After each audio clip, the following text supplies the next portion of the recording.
Welcome back to the channel. Today I'm going to be talking about I Saw Ramallah by Mourid al-Barghouti. This is another memoir, and as I talked about this month, I want to be focusing on Palestinian voices sharing their stories about exile, about occupation. And this is a memoir by a man who was effectively exiled from Palestine for 30 years, and also was semi separated from his wife and child, who lived in Cairo, and they would have to meet in third places. And I'm going to be reading a lot from this today, but I would argue if you can read Arabic, I would encourage you to read the original because it's beautiful, even in translation, even in English. There are many parts of it that are quite beautiful. So I would classify it as one of the more beautiful memoirs I've ever read, not just one about Palestine and Israel, which I'm particularly interested in at the moment.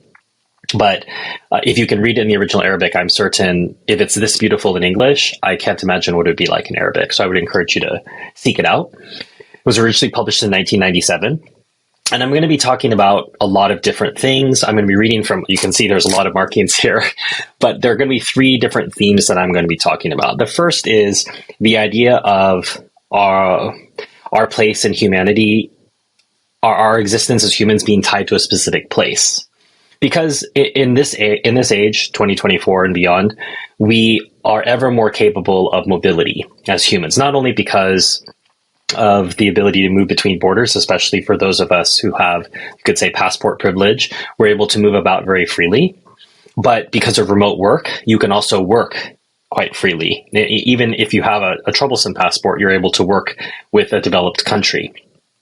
For my own story, I was born in Singapore. I lived there the first 9 years of my life and in the Philippines. My family then moved to America. My father is an American. Lived there for many, many years. I sold a business. I moved to France, lived there 10 years. So my own personal story is, let's say, a privileged version of what Mourid had to live. Mourid was forced out of his country. My family chose to immigrate, and then I chose to immigrate on my own. So we still have the same, even though I had choices, we still have the same challenge of, well, what does it mean to be connected to a place? And I think this is a great conversation point that you can have all the time with people all around the world, not just this, but I think his frame helped me realize, he has some of the same views that I do about place and about where you live and who you are in relation to that place. Interestingly, this is quite similar to how Americans are. In general, Americans are not particularly attached to place. The Americans very freely move for work or for school or for marriage. They don't think twice about it. Very rarely, because sometimes family will exert a bit of pressure, but usually Americans are quite mobile. And culturally, we would never object to someone, generally speaking, we wouldn't object to someone moving for a job. We would applaud that. So, oh, you're going to chase a job, or you're going to move for a girl, or whatever it is. We encourage that because we're not so tied to place as other people might be. And that's neither good nor bad. It's just that it's a very interesting idea about humanity's existence as being tied to a place. And that's a very old notion, and we're living in a new era where that's not so true, and we can ask whether that's good or bad, but that's something that we'll run into a lot as I do the readings today. Then what does it mean to reconnect with a place that you remember from your childhood? So he left Ramallah, he left Deir Hassana, where the village that he was from, at a very young age. And so there was this memory of what the place was, and then what happens when you connect with the reality when you return many years later. And so I left Singapore at around the age of 11, and I didn't come back for almost 17, 18 years for various reasons. There wasn't any sort of thing blocking me from coming, but just circumstances. But when I first came back, and every time I go back, I usually go once a year to visit my whole mother's side lives in Singapore. It's a place that's very important and dear to me. There's ongoing reflections of my childhood, what I remembered from then, who I am now, how I've developed as a person, and my own duality, right, as an American who was born in Singapore to a Singaporean mother. And Mourid shares the same story. He was a Palestinian who had to live in Hungary, he had to live in Amman, he had to live in these different places. And what does it then mean to come back to Palestine, to engage with your own people? Do they recognize you? Do you recognize yourself? Then finally, how can you see the occupation? When he sees an Israeli flag, when he sees an Israeli soldier, when he sees a checkpoint, it's an entirely different thing from my own experience as someone who's, let's say, outside of the occupation. As I've told people, when I was in Hebron and I freely passed between the Israeli and the Palestinian side with no problem because I have a special passport, a dark blue passport gives me this privilege.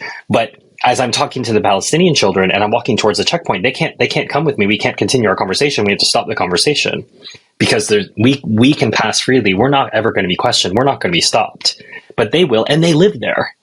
And how you see the occupation very much depends on how much you've lived it. And so for him, living outside of the occupation, it's so much sharper to him, potentially. It's so clear to him. And we see this over and over in the text.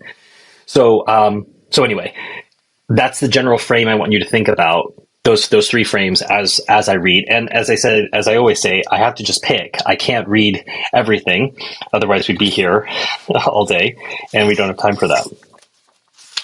So let's start with just reflections on exile in general. I said once to a friend, when Palestine is no longer a chain worn with an evening dress, an ornament or a memory or a golden Quran, when we walk on Palestinian dust and wipe it off our shirt collars and off our shoes, hurrying to conduct our daily affairs, our passing, normal, boring affairs, when we grumble about the heat in Palestine and the dullness of staying there too long, then we will really have come close to it. I didn't realize, so the book was written in 97, so the fact that I haven't seen it doesn't mean that it doesn't exist, and I'm happy to be corrected in the comments section, but he seems to imply that people would wear a map of Palestine as this jewelry, evening dresses for women. So I'd be interested to know, is that still a custom, or is that something that was more so in the 90s? I didn't see it when I was in Palestine, but then again, maybe Palestinians there wouldn't wear it, but it would be worn by Palestinians in exile. Something to think about. After how many more 30 years, this is reflecting on his own exile, after how many more 30 years will the ones who never came back return? What does my return or the return of any other individual mean? It is their return, the return of the millions, that is the true return. Our dead are still in the cemeteries of others. Our living are clinging to foreign borders. On the bridge, that strange border unmatched on any of the world's 5 continents, you are overwhelmed by your memories of standing at the borders of others. And the bridge he's talking about is the Allenby Bridge, where he's reflecting on this.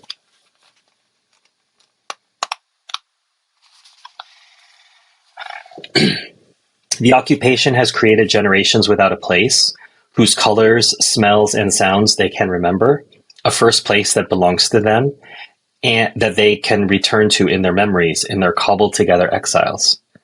There is no childhood bed for them to remember, a bed on which they forgot a soft cloth doll, or whose white pillows, once the adults had gone out of an evening, were their weapons in a battle that had them shrieking with delight.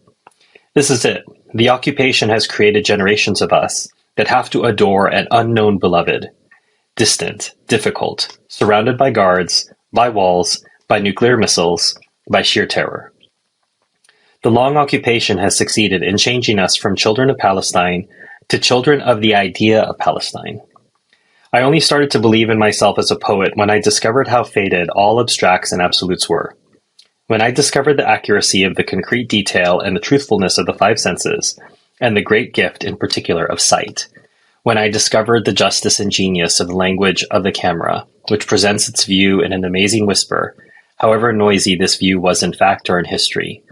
Then I made the effort necessary to get rid of the poem that was an easy accompaniment to the anthem, to get rid of the badness of beginnings. And that's something else too. He is a poet, and throughout the text, you can see excerpts of his poetry, which I don't know if he wrote especially for this text or he pulled pre-existing poems out and put them in here, but they're lovely, and they give you an insight into his writing style. And they usually fit very well with whatever he's telling us about.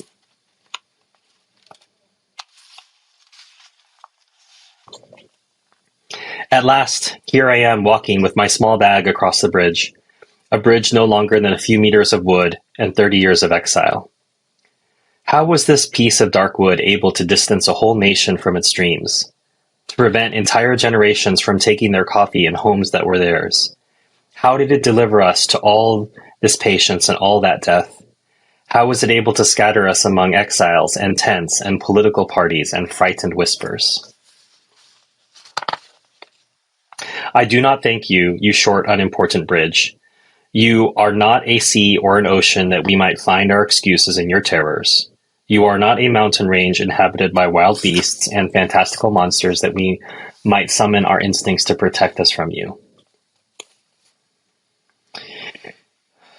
Fairuz calls it the Bridge of Return. The Jordanians call it the King Hussein Bridge.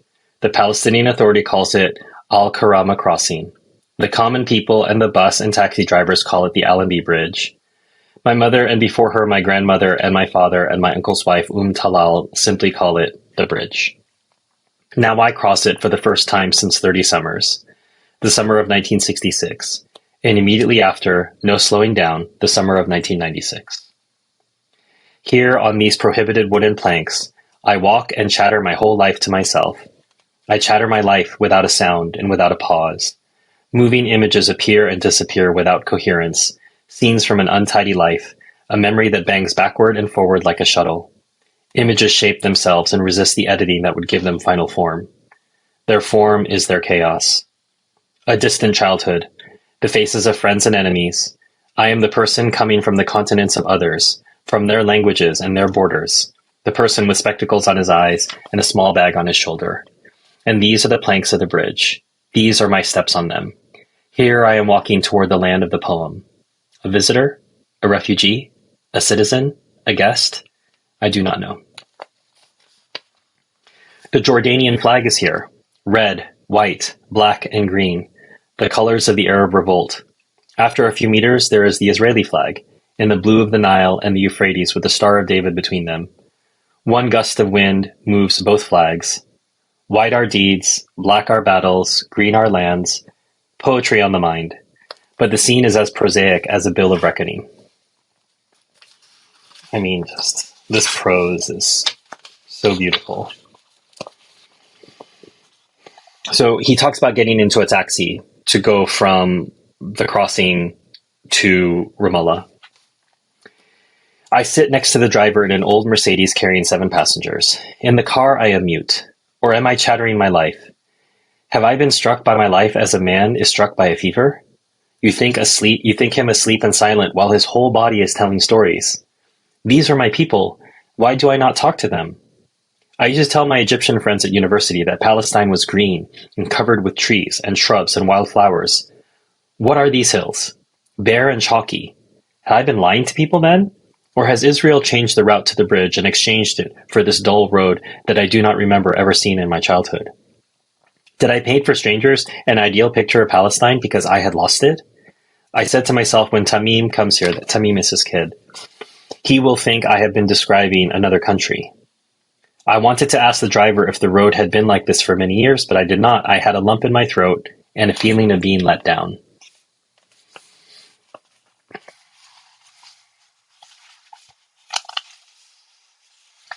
So this passage is talking about how his family was able to reunite because he couldn't go. He was banned. He was for a while banned from Egypt, but not at this time. So all the family is able to gather from the Gulf countries, and they met at a hotel in Amman. And he's talking about what does it mean for the whole family to be together for the first time in many years, and what does that feel like? Wonderful to start your day with the whole family after all those strange months. We would look at one another as though each one were discovering the presence of the others for the first time in that place. As though each day we recaptured the motherhood of our mother and the fatherhood of our father, the brotherhood of brothers and ourselves as sons. The strange thing is that none of us spoke of these feelings. Our joy in being together in that hotel hung in the air around us. We felt it and did not wish to make it explicit, as though it were a secret, as though we were all required to suppress it.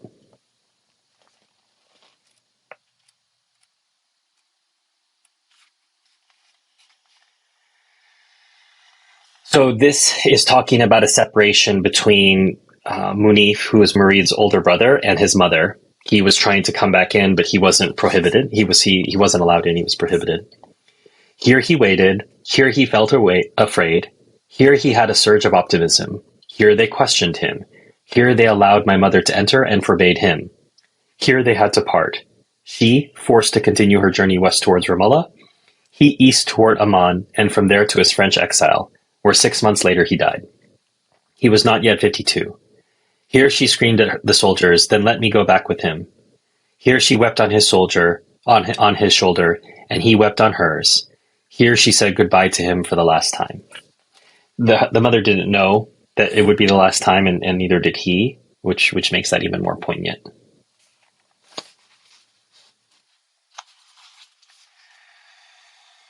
He's talking about seeing a soldier when he first crosses the bridge. This soldier with the yarmulke is not vague. At least his gun is very shiny. His gun is my personal history. It is the history of my estrangement. His gun took from us the land of the poem and left us with the poem of the land. What a beautiful phrase. His gun took from us the land of the poem and left us with the poem of the land. In his hand he holds earth, and in our hands we hold a mirage. But he is vague in another way. Did his parents come from Sachsenhausen or from Dachau? Is he a settler newly arrived from Brooklyn, from Central Europe, North Africa, Latin America? Is he a dissident Russian emigre? Or was he born here and found himself here without ever wondering why he was here? Has he killed any of us in the wars of his state or in our continuous uprisings against his state? Can he develop an appetite for killing? Or is he performing a military duty he cannot avoid? Is there anyone who has tested his humanity, his own individual humanity? I know everything about the inhumanity of his job. He is a soldier of occupation, and in any case, his situation is different from mine, especially at this moment. Can he notice my humanity? The humanity of the Palestinians who pass under the shadow of his shining gun every day? I mean, this is beautiful. Beautiful and heartbreaking. If you hear a speaker on some platform use the phrase dismantling the settlements, then laugh to your heart's content. These are not children's fortresses of Lego or Meccano. These are Israel itself. Israel the idea, and the ideology, and the geography, and the trick, and the excuse. It is the place that is ours, and that they have made theirs. The settlements are their book, their first form. They are our absence. The settlements are the Palestinian diaspora itself.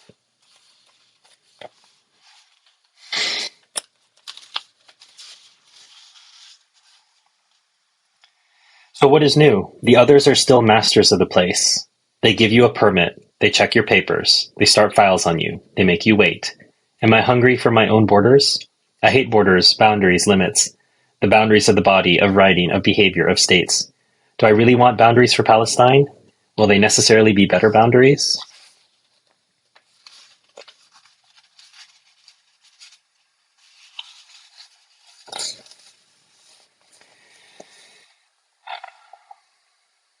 The long occupation that created Israel, generations born in Israel and not knowing another homeland, created at the same time generations of Palestinians strange to Palestine, born in exile, and knowing nothing of the homeland except stories and news.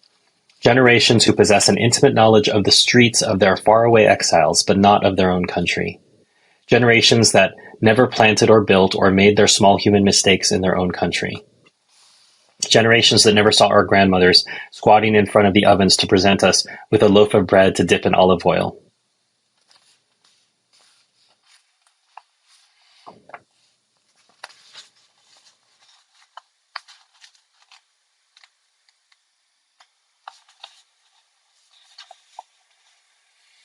Once I was taking part in a symposium in Vienna. I left my seat to do a quick interview with a newspaper and returned to find a woman sitting in my place. She was the Israeli lawyer Felicia Langer, who specializes in defending Palestinian detainees. She turned, saw me standing, and said, "My God, we occupy Palestinian places even in Austria." It's a very, able to see a bit of humor, bit of dark humor.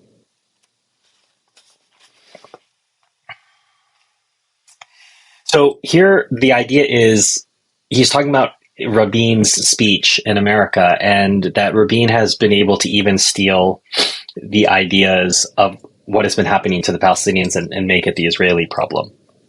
So when Yitzhak Rabin spoke so eloquently of the tragedy of Israelis as absolute victims, and the eyes of his listeners in the White House garden and in the whole world grew wet, I knew that I would not forget for a long time his words that day. We are the victims of war and violence. We have not known a year or a month when mothers have not mourned their sons. So this is Rabin's quote. I felt that tremor that I know so well, in which I feel when I know that I have not done my best, that I have failed. Rabin has taken everything, even the story of our death. As if this is something that only the Israelis have felt. We are the victims of war and violence. We have not known a year or a month when mothers have not mourned their sons. But this is an Israeli problem only. Why is that? No one asks these questions.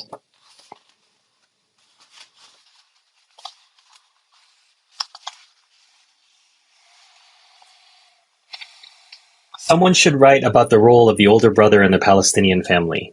From his adolescence, he is afflicted with the role of brother and father and mother and head of family and dispenser of advice. He is the child who has always to prefer others to himself, the child who gives and does not acquire, the child who keeps watch over a flock, both older and younger, and so excels at noticing things. The story of his brother is very beautiful. It's very, very sad, his death, and you'll understand that more when you read the text. But he has a great love for his brother. Here, he's talking about being invited by some of the, let's say, political parties and factions in Palestine. And here you have to understand that Palestinian society has its own rhythms and that you can be surprised by them. We can sometimes make a mistake of so looking at the terrible things that have happened to the Palestinians that we think that they're not capable of doing terrible things either. But they are. They, like us, are humans. And hearing a Palestinian talk about that is particularly helpful because I think it also humanizes them. It doesn't divinize the Palestinians that they're above making mistakes. They like us, they're humans, they make mistakes as well. I have resisted open and implicit invitations from those factions and parties, and I have paid varying prices for my abstention. The interesting thing is that they approach you because they find you deserving and different and see in you characteristics that please them. They hint that they need you and that they want you with them. You thank them for their good opinion and for their generosity that manifests itself in their noticing an unimportant person like yourself. Then you explain how you prefer to act independently of any organizations or parties, and you prefer to remain faithful to what you perceive as your nature. Here, and in an immediate and sudden fashion, they start to deal with you exactly as though you were their enemy or as someone of absolutely no value. I mean, that's very interesting that was how he was treated. And we have to assume this could be from either side. It could be from Fatah, it could be from Hamas, it could be from any organization. This is particularly, again, beautiful and heartbreaking to read. After 67, my discovery that I had to buy olive oil was truly painful. From the day we knew anything, we knew that olives and oil were there in our houses. Nobody from the village ever bought oil or olives. The village sells oil and olives to Ramallah, to Amman, to the Gulf. But for their own tables, its people bring the olives in from the fields and the oil in from the press to the storeroom and the barrels that are never empty from season to season. For the Palestinian, olive oil is the gift of the traveler, the comfort of the bride, the reward of autumn, the boast of the storeroom, the wealth of the family across centuries. In Cairo, I would not let olive oil into my house because I refused to buy it by the kilogram. We weighed our oil in jars. It looked ridiculous in small green bottles like Coca-Cola. But when absence grew long and going back to Deir Hassana became impossible, I exercised the first simple and serious humiliation when I put my hand in my pocket in a grocer's shop and bought my first kilogram of olive oil. It was as though I confronted myself then with the fact that Deir Hassana had become distant. This was his village. As for figs, they vanished from my life in the years of the diaspora until I saw them at a greengrocer's in Athens. I used to leave my hotel in the early morning to buy them for breakfast. I did not eat the hotel's breakfast once. One summer in Vienna, I saw them selling figs individually. I bought one fig for almost $1. I said to Radwa is his wife, I said to Radwa and Tamim that I had committed a crime against the fig tree of Darad, and if my grandmother Umata knew that what I had paid for this one fig, she would surely send me to Bethlehem. And why Bethlehem? Radwa asked. Because that's where the lunatic asylum is. Oh, such a beautiful connection with olives and figs and the food of his country. I've always believed that it is in the interest of an occupation, any occupation, that the homeland should be transformed in the memory of its people into a bouquet of symbols, merely symbols, They will not allow us to develop our village so that it shares features with the city, or to move with our city into a contemporary space. Let us be frank. When we lived in the village, did we not long for the city? Did we not long to leave small, limited, simple Deir Hassana for Ramallah, Jerusalem, and Nablus? Did we not wish that those cities would become like Cairo, Damascus, Baghdad, and Beirut? The longing always for the new age. The occupation forced us to remain with the old. That is, its crime. It did not deprive us of the clay ovens of yesterday, but of the mystery of what we would invent tomorrow. I did not come here to reclaim al-Abrasha's camel. I used to long for the past in Deir Hassana as a child longs for precious, lost things. But when I saw that the past was still there, squatting in the sunshine in the village square like a dog forgotten by its owners, or like a toy dog, I wanted to take hold of it, to kick it forward to its coming days, to a better future, to tell it, run.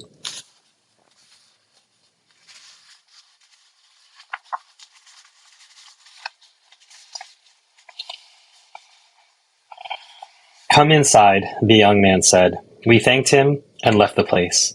That he should suspect our intentions is understandable. Everybody here fears for what they have. Many people have registered their possessions in the names of their relatives so that the occupation cannot confiscate those possessions as belonging to absentees. He's referring to the 1950 law, which made it very easy for Israel to steal land from the Palestinians. This is how the Palestinian lands and homes whose owners work in the diaspora were saved. This is how the olive groves were maintained and how the land was looked after and plowed and turned and combed and watered. If it had not been for the mutual trust between those who were there and those who were absent, Israel would have confiscated everything. But it must be said that some people behaved as though the return of the diaspora Palestinians were a miracle that would never happen. Some absent owners stopped following the affairs of their belongings, and some of the resident caretakers stopped paying the dues on the property left in their care. There are dazzling stories of the faithfulness and commitment of the caretakers to the rights of the absent owners, rights not registered in contracts or through powers of attorney. But there were also stories about residents who actually took possession of properties that they were holding in trust and refused to return them to their original owners. Life, as you will see, will not be simplified. He uses this phrase quite a bit in the memoir, that life is always refusing to be simplified, and that Palestinians were always waiting for things to be clearer, because the idea was, well, it will surely become clearer soon. But that wasn't the case. A few of the caretakers are afraid that the returning owners will ask for what was theirs before the occupation. It could be olives or homes or flats that were let at very low rates, simply to keep someone in them as a kind of protection. Abu Bazil, who came with others to visit me, told me that he had registered his home and his land in the name of his sister while he was working in Saudi Arabia. When he managed to obtain the reunion permit and came back to Deir Hassana, he found that his sister had registered the house and the land in the names of her sons. He had nowhere to live. Nobody will go to the course of the occupation, whatever the reason and however big the loss. But these days you can see members of a family holding things against each other. So, even though we know what Israel does with the land, the Palestinians can do this to each other as well. It isn't as if only the Israelis are capable of injustice. Palestinians are capable of injustice too. And kudos to al-Barghouti for being willing to share the story, tell on his own people, because, once again, it makes them human. They're not just victims. Sometimes they are victimizers of their own people. And that reminds us that we're all human. We were 7 years late bringing Tamim into this world. We married in 1970 and decided from the beginning to postpone having children until things became clearer. We did not know what those things were that we were waiting for to become clearer. Our general situation, our financial situation, our political or literary or academic situation. Radwa completed her MA at Cairo University 2 years after we were married. She then went on to a government study mission to Amherst, Massachusetts to study African American literature as part of her university career. And then finally, as I said, there's so much more that I could read, but I'm just going to read you one of his poems from here. She wants to go to a planet away from the earth, where the paths are crowded with people running to their rooms, and where the beds in the morning are chaos, and the pillows wake up crumpled, their cotton stuffing dipping in the middle. She wants the washing lines full and much rice to cook for lunch, and a large kettle boiling on the fire in the afternoon. and the table for everyone in the evening, its tablecloth dripping with the sesame of chatter. She wants the smell of garlic at noon to gather the absent ones, and is surprised that the mother's stew is weaker than the power of governments, and that her pastry in the evening dries on a sheet untouched by any hand. Can the earth contain the cruelty of a mother making her coffee alone on a diaspora morning? She wants to go to a planet away from the earth, where all directions lead to the harbor of the bosom, the gulf of two arms. They receive and know no farewells. She wants airplanes to come back only, airports to be for those returning, the planes to land and never leave again.